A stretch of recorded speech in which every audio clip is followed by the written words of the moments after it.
And so you're dug in on San Carlos. Of course, San Carlos water known as Bomb Alley then and now, and the Argentines were coming in and attacking the ships in San Carlos water in Bomb Alley. Len, did you see that? Did you see what was happening there? Yeah, I was. My position was dug up on top of Windy Gap, and digging in, you could actually see the Argentine aircraft, and they were level with us coming down the valley. And the first time they come down, everybody opened fire on them from 3 power, 2 power the other side. And in the end, they had to check fire on us because the problem being rounds were landing on each of us. We couldn't hit an aircraft at that speed, but we all wanted to have a go at it. But you was watching them go, and surreal as it is, at one stage 2 aircraft came down and watched them, and the pilots were, "All right, boys," and they were actually waving to us as they would come down Bomb Alley, down to have a go at the ships. Your memories of that time? Well, I had a grandstand view, so I was looking basically at all the ships, and these pilots, brave pilots, coming in at 0 feet, dropping their bombs and watching them, some of them just getting blown to pieces because they got the rapiers going. At first I thought they were firing some form of airburst, and what it was the jet disintegrating when one of these missiles hit them. So and are you being attacked at this point, Mick? Is there any mortars coming in or shells? Our position, I was actually in the lens section, our position wasn't on direct fire, it was just that the aircraft were ignoring us, of course, and going straight for the ships. So obviously for the supply line, and they maybe even thought some of our soldiers were still on those ships. And they were just sometimes below us, as Len said, sometimes level with us. Okay, and they just kept coming past. It was the air raid warning red. And I also remember at the time, it was air raid warning red for so many times that people even started to go, "Oh, not again." Yeah, we had a grandstand view, as Tony said, of a battle that, although it didn't involve us, was going on. We had a grandstand view of it, the aircraft versus the ships. They targeted the ships, the lifeline for the task force. How the British task force commanders have underestimated the determination of the Argentine pilots. Ship after ship in San Carlos water was hit by Argentinian aircraft. The British christened the bay Bomb Alley. This was the first time I'd seen ships sunk by enemy action in my life. I was watching Antelope, and suddenly a huge explosion in front of my eyes. Large parts of her superstructure flew up into the air. I remember that explosion echoing round, and then followed by a series of other explosions that went all night. It was a shock to see one's own ship explode, burn and sink before one's eyes. What came home to me probably midway through the conflict was the sheer number of ships that we were either losing or were taking damage. And collectively, I think we all thought and discussed really when would it be HMS Plymouth's time, because there were not many ships that were going unscathed at a particular point. And then the day came, we were attacked by 4, 5 or even 6 Argentinian aircraft. We knew pretty quickly that the air raid that was coming in was for us. We'd all hit the deck. I remember myself on the deck of the ship. You could feel the shudders rippling through the ship, the bombs hitting, the rockets flying through the superstructure, and of course the cannon fire that was hitting the ship all down one particular side. Because of course we had 2 unexploded 1,000-pound bombs sitting on the back end that needed to be made safe. That really was a time to reflect, because of course it was still a danger to the ship, could have blew up at any time.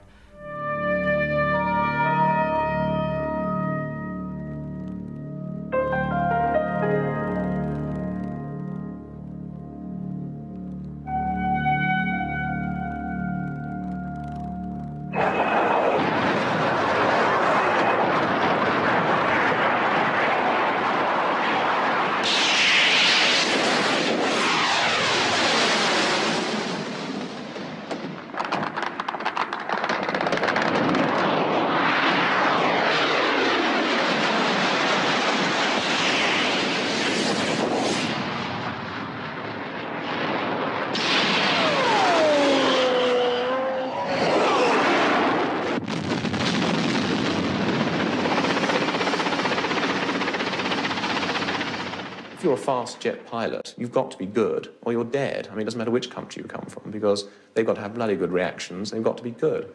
And the Argentinians, if you imagine, what are they, sort of racing drivers, polo players? I mean, what better sort of chap to have sitting in a fighter? They knew what they were doing. They knew how to attack the ship.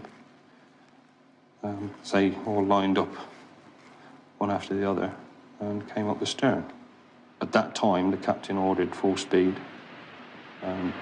We tried to manoeuvre to get our 20 millimetres to bear, but it seemed whichever way the captain turned the ship, there was an aircraft lined up on the stern, ready to come in.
What quality were your opponents?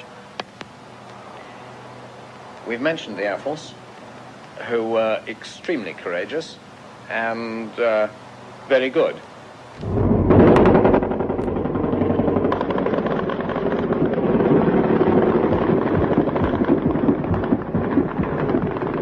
They came in again. Bombs thunder into the water yards from our ships.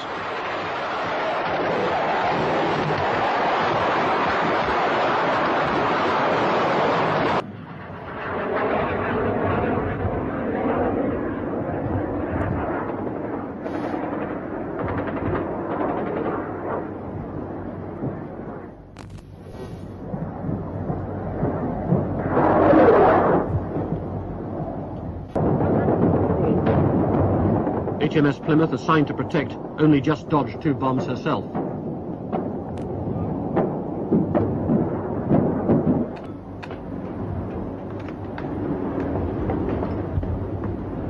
After that first day, the defences were reassessed. Machine guns were strapped along the ship's sides. Even jets, when they dived below the missiles, put themselves within range.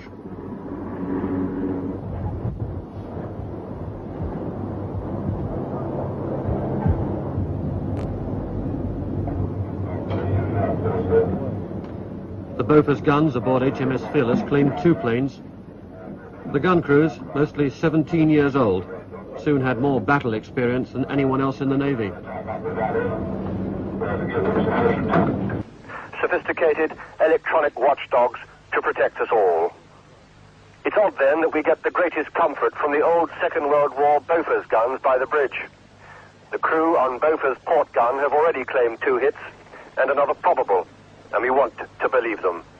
Up on the decks now, almost as an afterthought, general-purpose machine guns have been mounted by Royal Marines commandos as additional air defense.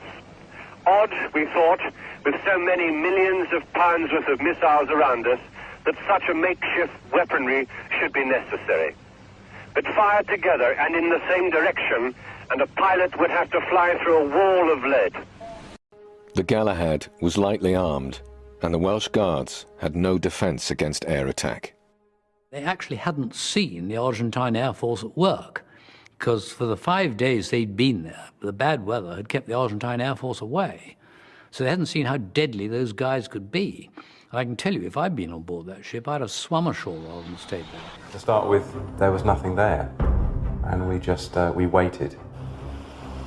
It was almost dreamlike, and how can this possibly be happening? And then very soon, the realisation hits, and there it was going on around us. Jets just came pouring over the hills. They were firing at us and dropping bombs and firing rockets, but they were so low, so small and so fast that you think there's just no way we're going to hit them. We, of course, were shooting back. There was all the troops that had got ashore on the hills around were shooting up, and the noise was just colossal. It was a fantastic, terrifying sight. Aircraft flying and firing at the ships. The British warships were being relentlessly targeted from every direction. When you're on a warship and you hear over the broadcast, brace, brace, brace, that means you're about to be hit. And I suppose, quite unashamedly, you think, please not me. You could hear the countdown over the radar, 4 planes approaching from the east, 25 miles, 24 miles, and it's seconds apart because obviously they're going so fast. 5 miles, 3 miles, and you think they're coming straight over us. Are they going to attack us? Have they got Exocet? And then they'll say, overhead, and you just close your eyes, and then you'll hear 1 mile to the west and you breathe out because it's gone. The news coming in wasn't really good about what was happening, and we didn't realise quite how many boats would be hit with bombs that weren't going to explode.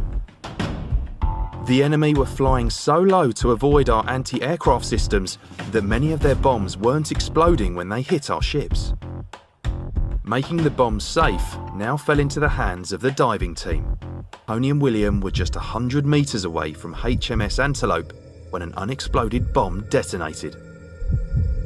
Everyone hit the floor because it was so close. The UXB on Antelope had blown up while the Royal Engineers were defusing it. When a 1,000-pound bomb goes off that close to you, inside the confines of an aluminium ship, it is a shock. It's not just an explosion, I mean, it's huge.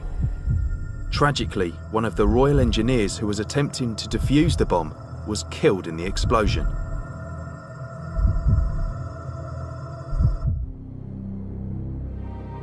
Burney successfully removed the bomb from the Galahad. Naval disposal teams cradled unexploded bombs off 6 other ships.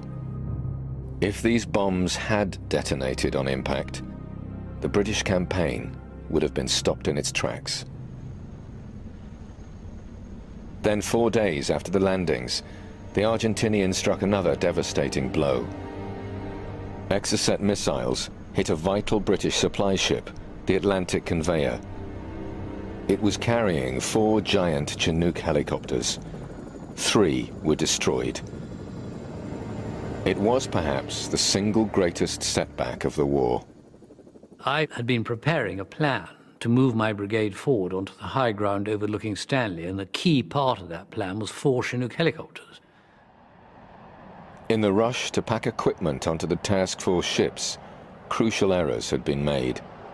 The destruction of that one ship changed the tempo of the whole war as far as we're concerned. We would have to walk.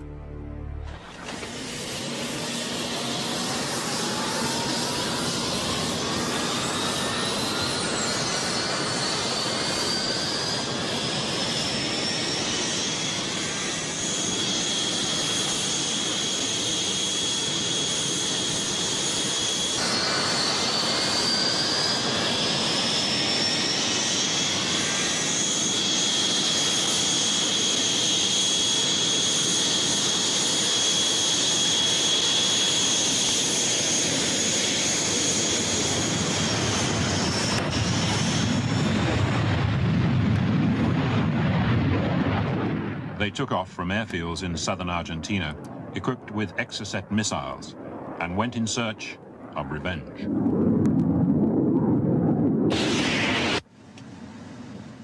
HMS Sheffield was on the lookout for enemy aircraft, well forward of the main British fleet. Blind, AWOL, 1 probable target, 01010. Go back, direct the radar. The sea was very calm, we were looking out to sea, and I thought that it looked like a torpedo was on its way because the sea was shimmering and shaking, if you like. So I said I thought there was a torpedo. The pilot also had trained his glasses around to the same spot, and he said, no, it's an Exocet. The officer of the watch and other members of the bridge crew started to take cover. But I remember myself and the second officer of the watch becoming transfixed to the missile on its way in, which really does amaze me now when I come to think of it, but we watched it almost to the point of impact when we quickly huddled together and dropped to the floor.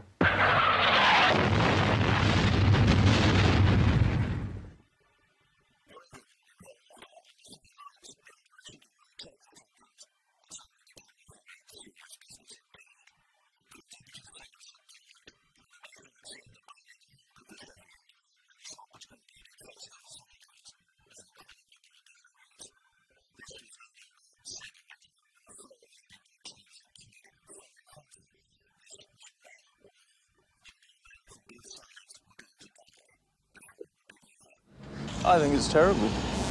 I mean, who would have thought it came to this, and to hear a ship go down, one of ours as well, when it is bad. Was it that much of a shock? It was to me, yes. I didn't think it would end up with one of ours actually being sunk.